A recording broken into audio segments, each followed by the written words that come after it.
Like all things in medicine, the more remote and regional and rural you are, the harder things get, including around autism diagnosis.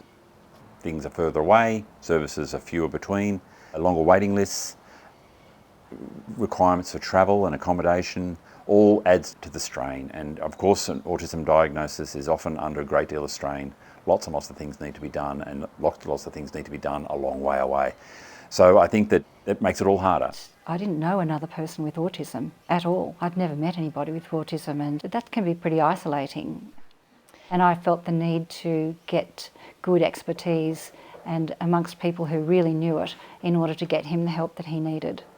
So for rural and remote families, I think it's even more difficult. They have often GPs who are there as locums, so there's quite a turnover of GPs. Those GPs have equally different ideas about what a child's development trajectory should or should not look like.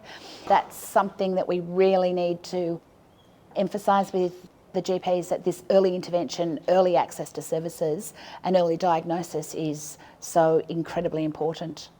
The reality is that while there is some expertise on general disability, somewhat close, a lot of travelling is involved, and in order to get autism-specific early intervention programs, you have to travel further, and it means a lot of travelling or moving in order to be closer to those services. It's often harder to access services, we know that. The good news is that telehealth can complement that, so you could often organise with a therapist that you'll travel out, meet them face to face, particularly assessment, that can be quite important. And then that you'll work on certain skills and that you can use telehealth as an option. There are some services where you can fly in. They can be intensive. Sometimes you can do 1 week or 2 week programs intensively and co-locate. Or it's about, unfortunately, doing that level of travel that'll best suit your child if they need to be one-on-one in person. Often medical appointments will have flights that will be covered to give your child access, and then you can coordinate your psychology appointments or your other health appointments alongside that for your child, all in the one space, and then fly back. So it depends on your distance.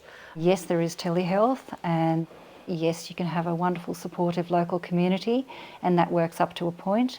But there is a point at which, if the child is still slipping further behind, and you have to do something more.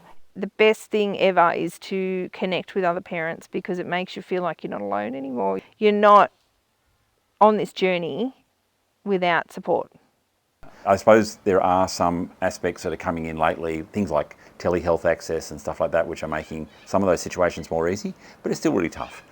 But I'd really, really encourage you to make use of those services, because it can have a dramatic impact for the trajectory that you go on through your lifetime and the outcomes you might experience.